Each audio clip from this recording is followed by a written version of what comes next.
Welcome to the CDI CTO Podcast presented by CDI Studios. Hey everybody, and welcome to the CDI CTO Podcast. My name is Will Huber. I am the CTO at CDI. And today we have with us a very special guest. We have Christopher Fielder, who is the field CTO at one of our strategic partners, Arctic Wolf. Christopher, Yes. welcome to the podcast. Thank you so much. I appreciate you having me on. Yeah, thanks. It's cool. We're here in our Parsippany office, New Jersey studios. It's very sophisticated. It's nice to have a guest in person, right? We've been doing some of these with remote guests. This is actually a really nice setup. Yeah, it's pretty cool. We built out this little studio space during the pandemic, and we found continual uses for it, which is pretty cool. So Christopher, what I'd like to do is spend some time really just sort of getting to know you as an individual and talking about some of your past experiences, and then we'll sort of play the highlight reel of your career. Sounds good. Through my favorite parenting. topic. Works. Yeah, cool. So I want to go back to the very beginning. Okay. I would imagine to be in probably somewhere in your young 20s, I would say. 18.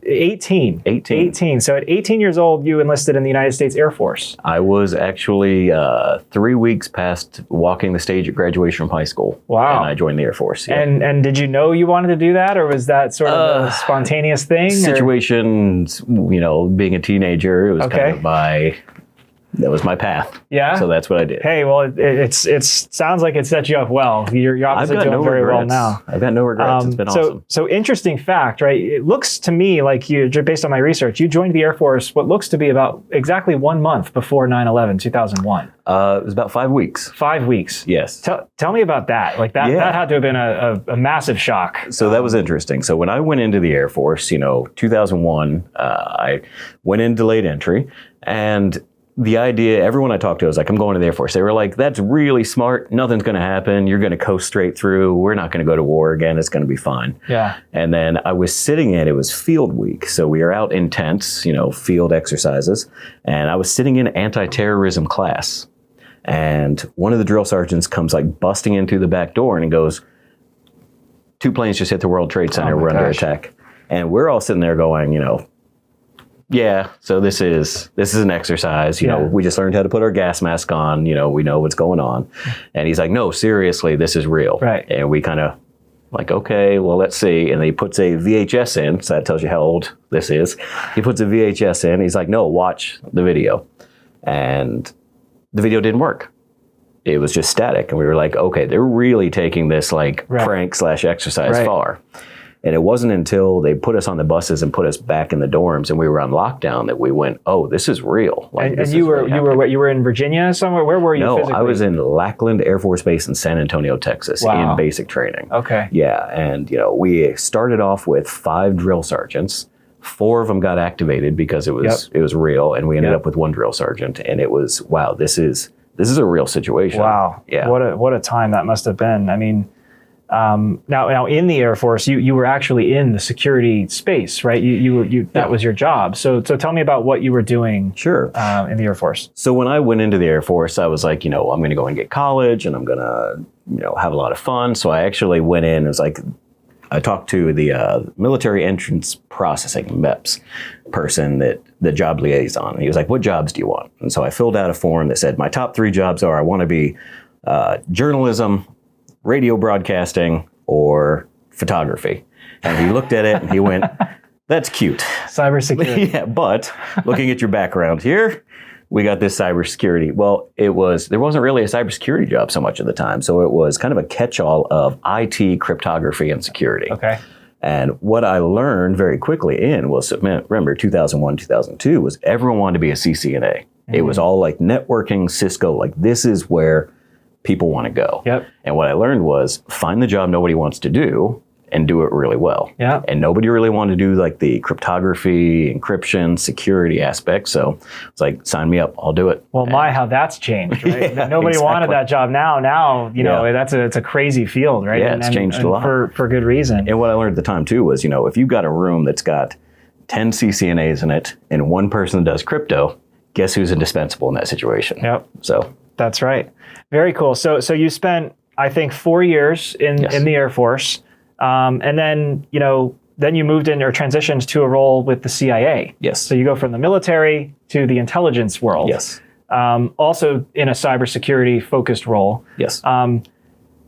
I'm going to ask the question. You might not be able to answer it, but what was that like? I mean, what were you doing with the CIA? You had to have seen some really crazy stuff. I saw some really cool technology. Okay. And I worked on something called Project Sunscreen and Project Beach Ball. You know, I honestly, you can look it up, see if it's been declassed. I don't know. Honestly, I don't keep up with it. What I can tell you is that it was kind of a direct translation from what I was doing cryptography-wise in the Air Force. Okay. And so that's why it was an easy transition in. And the job itself was very cool. You know, a lot of really neat stuff, a lot of really cool technology. I was in McLean, Virginia, and I got to tell you, when it was time to start a family, it was just, this is not the place that I think I really want to raise my kids. Not that it's a bad place. Sure. Love it. Just, I'm from a smaller area. And so I was like, that's what I want my kids to experience. So that was really the reason I left that. So you left the CIA and then jumped into the private sector. Yes. Right. And held various different roles with multiple consultancies. It looks like Fidelis, Carbon Black, which is now with VMware, who's a partner of ours, the SANS Institute, but all sort of in a, cybersecurity focused roles. I think you dabbled in some product marketing and those types of things. So you went military, young adult, fresh young adult, right, 18 years old, into the CIA, right? High pressure situations, I'm sure. Yeah. Now into the private sector. What was that transition like? And what did you bring to the private sector that maybe somebody that didn't have that intelligence or military background could offer? Yeah, so it's being able to deal with high pressure situations, being able to say, you know what, this is not going to be just a 9 to 5. I'm going to do what I need to do to make sure the mission is complete. And I know that's, sounds very military or whatever, but that's kind of the attitude you have to take to a lot of this is, here is our goal. We need to make sure that is accomplished, whatever it's going to take to actually do that. I think that's kind of set me up to be successful in many ways, because you may have gotten emails, or people that may be listening have gotten emails from me at 2 or 3 in the morning because I'm still working, because that's just, it needs to get done. It needs to get done. Very, very cool. I think it's a fascinating progression, right? And one that isn't common for sure. It looks like we have a couple things in common. I'm sort of shifting directions here a little bit. Looks like you studied your graduate degree or your master's degree at WGU. Yes. Is that right? So WGU is also near and dear to my heart. I did my bachelor's at WGU. And I think a lot of people don't know what WGU is. It's an amazing school. It really is. And one of the things, so for those who don't know, WGU is an accredited online university where you can earn your bachelor's degree or master's degree, or even, I don't know if they're doing doctorates now or not, but. Oh, I have my fingers crossed that they will. Yeah, that would be cool if they did, if they're not already. But there's a teacher's college. They're huge in the IT space. They've got a business college. And so you did your master's, what was it in? In information security, but I've actually been considering going back and doing an MBA, and I believe they have an IT focus on that one as well. They do. So I've remained connected to the university. I'm actually part of the Northeast Alumni Council with WGU now. Cool. And what's cool, what I thought this was cool as we were preparing, I didn't know this prior to us preparing for this, but WGU is actually doing a cybersecurity career fair coming up. It's actually a month from today. So it's the 13th of September now. It's October 13th, where they're doing a career fair, and CDI is taking part in that. That's very neat. It's obviously security is very important to our business. We're always looking for security-minded, technically curious, smart individuals who want to grow their careers. And so we're going to sponsor that. I just thought it was cool that you had that background. I would always in fact, I have recommended that school to many people that I've worked with, just because it works around your schedule. It is competency-based, which I think is excellent, and you get a lot out of it. Talk more about competency-based, because I'm a big believer in technical certification, and I think, competency-based to me, why don't you describe based on your experience? Especially the Bachelor of IT, I believe, is one where a lot of the checkpoints or being able to pass what you can consider classes or modules is going to be based on certifications that are actually directly translating into the real world, right? So you don't just leave with your bachelor's degree, you leave with your bachelor's degree and a myriad of certifications where you say, this is what I've learned. Because, a degree is in some respects a piece of paper. It's, okay, you sat through the class, you passed whatever that teacher's test was, cool. But with those additional certifications or that competency-based approach, it's, this is kind of a vendor neutral also approach to saying, everyone recognizes this and knows that you had to know these skills and you had to understand this content in order to receive that certification. Yep. And I think that's really useful. Yeah, and it's industry recognized, right? Yes. They're aligning to all the same certifications that organizations like us and yours, right, have people pass and to demonstrate competency. I think what's been great about them too is, when I first was in the Air Force, there were a few online schools, but there was some stigma to that. Like, it's an online school, it's not a real school. What they've been able to do is kind of really break down that into where they don't have that stigma anymore of it's an online school. Okay, cool, but I've learned way more than a lot of people that have sat through traditional classes. Well, and now fast forward to today, and we're doing everything online, right? Like we're doing our jobs online, or we're educating our kids online. Yes. It's I think they've sort of paved the way in a lot of respects to that model. And I remember when I was doing mine, I was working a global job at EMC. I was flying all over the world. Wow. I took my little webcam with me that they record you to do these online proctored exams. I think I counted at one point. I think I did WGU exams in like 12 different countries. Wow. Try doing that in a traditional schooling experience. It's not going to happen. Absolutely. Yeah. Cool. I think that's awesome. So, I want to talk about Arctic Wolf, which is where you are now. What is it that you have a vast experience across private sector, public sector. What is it that drew you to Arctic Wolf? What is it that made you want to join them? I got a call from who is now our CMO, Dan Larson, about seeing if I was interested in this job, and he kind of pitched the company to me of, this is a cyber security services company, but what made it interesting is really the vendor neutral approach and the fact that it is 100% service driven. It is not trying to sell another tool, because there's so many amazing tools that are out there. You've named a few that I've worked for, but every one of them, in my experience, is saying that the best tool is, the one that they're selling. And the truth is, the best tool that's being sold is the one that fits your environment and works best for your people. Yep. And I really like this approach of saying, we want to work with whatever is out there, and we want to provide the best security operations for the customer. We want to make sure the customer is secure, or as we say now, we want to end cyber risk. Yes. Yes. So I want to touch on a couple of things that you just said there. You said vendor neutral. Yes. Right. That is, as a partner, right, a channel partner of many different technology companies in the security space and otherwise. We represent a lot of technology, right? And one of the things you said too was, just because the right tool for company A doesn't mean it's the right tool for company B or C or N. Yes, right? Absolutely. And it's all about, what is the right shape of puzzle piece that snaps in for that particular customer.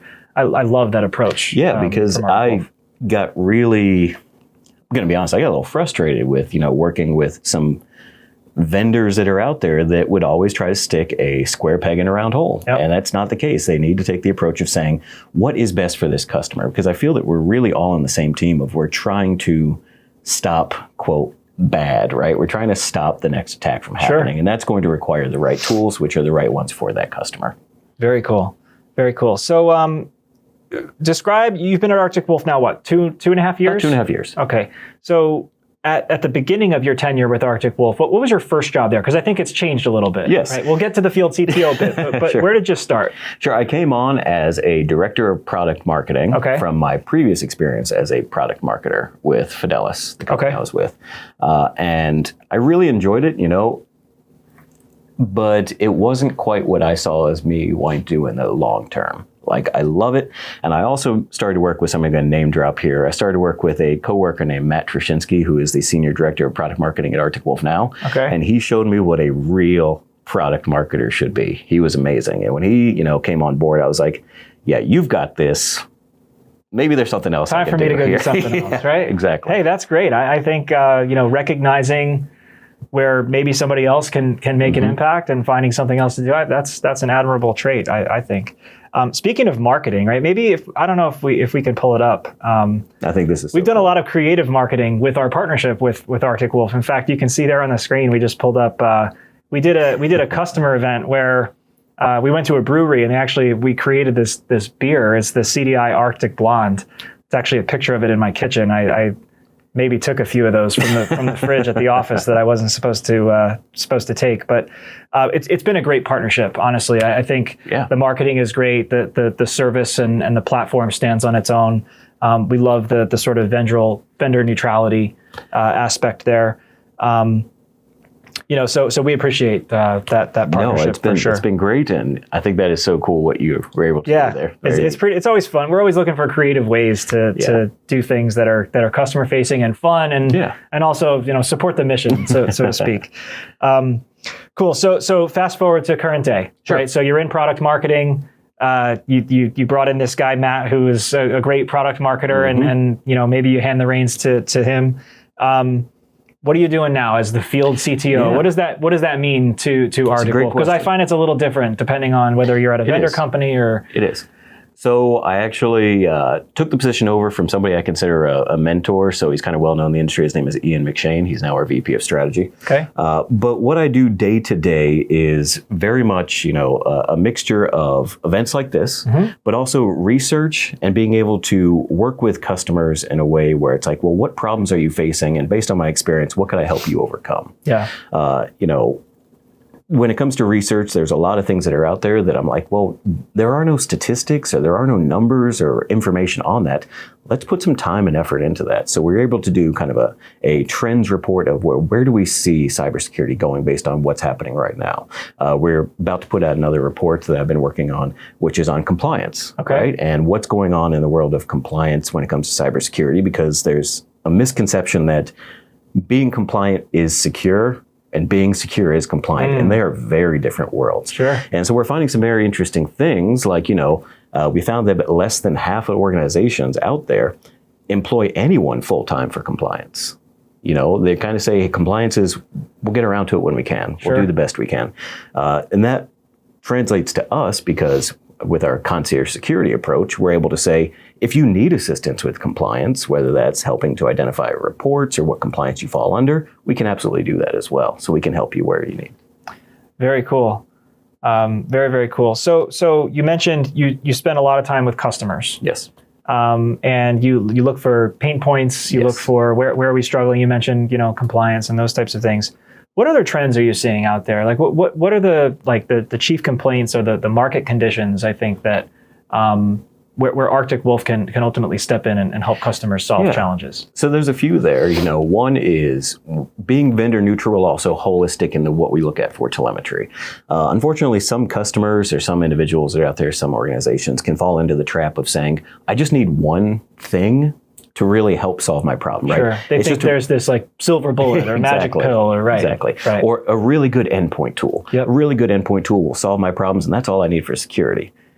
Yes and no. Like a really good endpoint tool is going to work if you're 100% deployed, you're managing it nonstop, and you're able to respond immediately.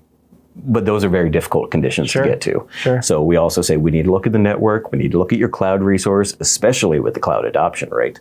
A trend that we found was that over 99% of organizations, I know that's hard to say over 99%, but it's like 99.2% of organizations are using some form of cloud. Yep. But less than 19% are actually using some sort of cloud security posture management and putting the effort in to secure their cloud because of how quickly they can adopt it.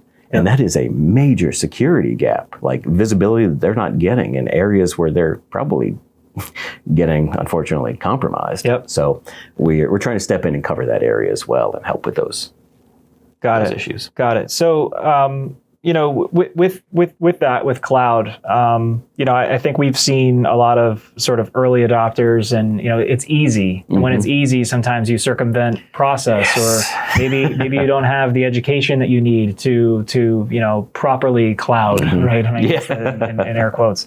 Talk about I think what is a unique differentiator for Arctic Wolf in my mind is the emphasis on that it's service driven, right? And it's very people and process oriented. Yes. Right. I think we tend to, in our minds as technologists, and we all are, there's always an emphasis on tooling. Yes. And, you mentioned the endpoint tooling and those types of things, but talk to me about the importance of the people and process elements to a proper security posture. It's a simple question. It's, would you rather have the best tools and no people, or the best people and very limited tools, right? Because the best art is done by somebody with just a hammer and chisel, right?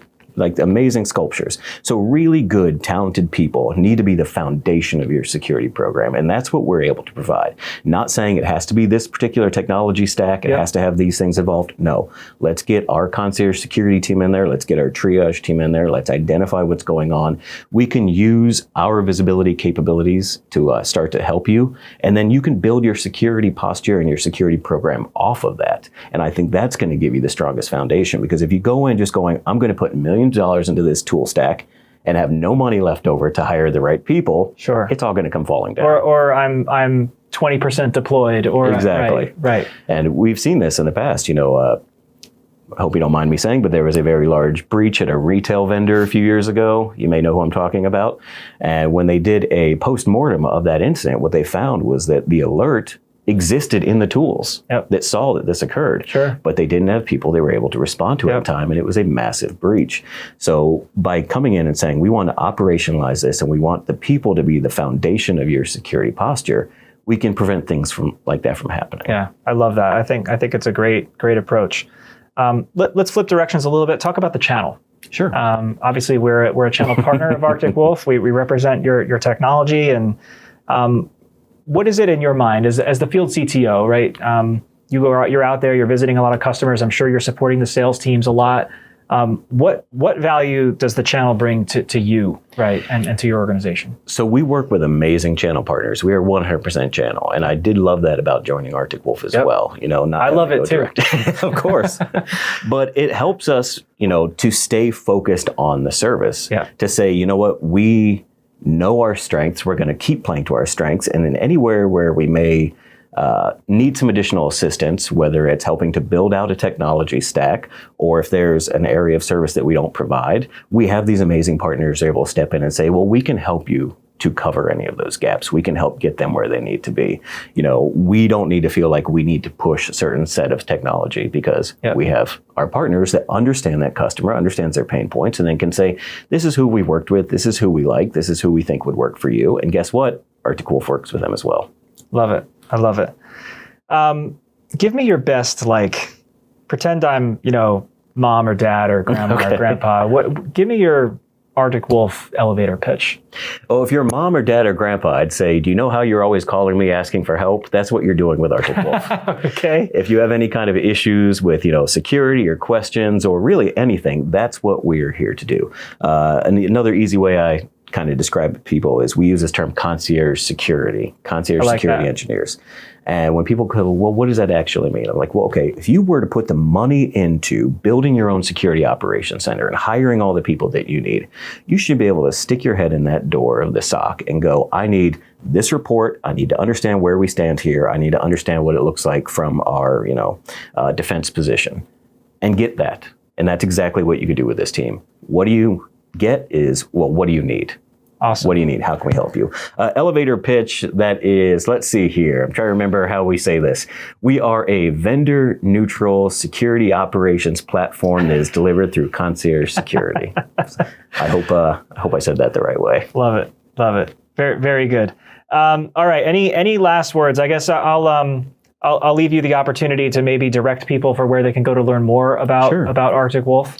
So arcticwolf.com is our website. We're always doing some sort of marketing event. I believe tomorrow and the day after that, I have some webinars coming up. Nice. So please check out our calendar of events that we have going. We also like to do lots of events with partners, especially if you're going to have more free beer out there. I'm sure we can get people to join. We want to hear from you. So if you have any questions, reach out to us or one of our channel partners, and we would love to just talk to you about what we're able to provide for your organization. Awesome. I love it. Christopher, thank you for being here. Thank you for joining us today. Thank you for your service. Appreciate that. Thank you. And thanks for being a great partner of CDI's. We really It's been excellent. So thanks for having me. All right. Take care. Thank you, everybody. We'll see you in the next episode of the CDI CTO Podcast. The CDI CTO Podcast is brought to you by CDI, hosted by Will Huber and produced by Alyssa Hall and Spencer Grogan. To learn more about CDI, you can visit cdillc.com. The CDI CTO Podcast is a production of CDI Studios.